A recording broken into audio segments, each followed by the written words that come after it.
അപ്പൊ നമ്മൾ ചെറി തോട്ടത്തിലാണ് ഇപ്പൊ നിൽക്കുന്നത്. ഒരു മരത്തിലാണ് ഇത്രമാത്രം ചെറി ഫലങ്ങൾ നമുക്ക് കാണുന്നത്. ഇങ്ങോട്ട് മാറ്റേ പച്ച തൊട്ട് നല്ല പഴുത്തത് വരെ ഇടുന്നുണ്ട്. ഇതാണ് ഇതിന്റെ ഗ്രീൻ എന്ന് പറയുന്നത് കണ്ടോ. ഇനി ഇതിന്റെ ഇടത്തരാണിത്. ഇടത്തര അതല്ല, ഇടത്തര ഇതാണ്. അല്ലല്ല, അതിന്റെ സെക്കൻഡ് സ്റ്റേജ് എന്ന് പറഞ്ഞാൽ യെല്ലോ ആണ്. പിന്നെ ഓറഞ്ചിലേക്ക് വരും. പിന്നെ ഇതുണ്ടോ അതാ സമാധാനമായോ. എന്തായാലും നമുക്ക് പഴുത്ത് ചാടി നമുക്ക് കളയാൻ പറ്റില്ല.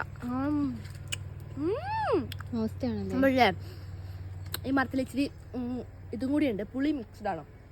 നല്ല പഴുത്തതിനാണ് മധുരം ഉണ്ടാവണം. അത് നല്ല പഴുത്തൊക്കെ വാവാറ്റ പറിച്ചെടുത്തു ഗൈസ്. ഒരു 3 കണ്ട ഞാൻ ആകെ കഴിച്ചുള്ളൂ. ഏറ്റവും പഴുത്തത് തന്നെ എടുത്തോണ്ട് പോയത്. വലിയ പറയണ്ട ആരും. എടുക്കുന്നല്ലോ. എന്നെ എന്തോ കടിച്ചു ഞാറ്റി. എന്റെ കഴുത്തിൽ എന്തോ കടിച്ചു. അത് ഞാനാ കണ്ടോ. ഈ പച്ചയൊന്നും ഞാൻ പറിച്ചു തരാം. താഴെ ഒരു ചെറുമാനുണ്ട്, അത് ചെറികളൊക്കെ പച്ചയാണേ. പഴുത്ത് കഴിഞ്ഞാൽ ഞാൻ വ്ലോഗ് ഇടും. ഇടുന്ന അറിഞ്ഞിടും. കാണണം. ഹലോ പ്ലീസ് കാണണം. അപ്പൊ കാണാ എന്റെ ഡയാന ചേട്ടത്തി.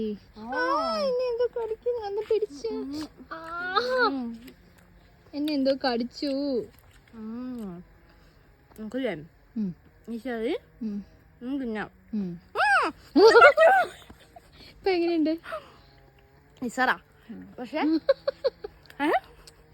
പിന്നെ റിവൈൻഡ് ചെയ്തപ്പോ ചിരി വന്നതാ. നമുക്കില്ലേ ചെറിയില്ലേ ഉപ്പിലിട്ട് വെക്കാൻ പറ്റും. ഉപ്പിലിടണം. അത് ഇട്ട് വെക്കാൻ പറ്റും. അതുപോലെ പഞ്ചസാരയിൽ ഇട്ട് വെക്കാൻ പറ്റും പഴുത്തത്.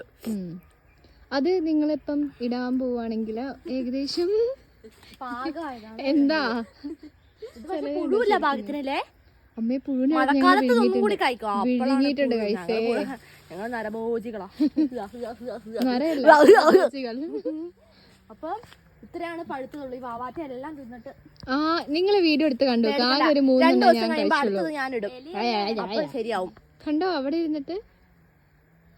2 ദിവസം കഴിയുമ്പോ ഞാൻ ഇനിയും വരും. അപ്പൊ ഇതെല്ലാം പഴുക്കും. ഒറ്റയ്ക്ക് തിന്നു.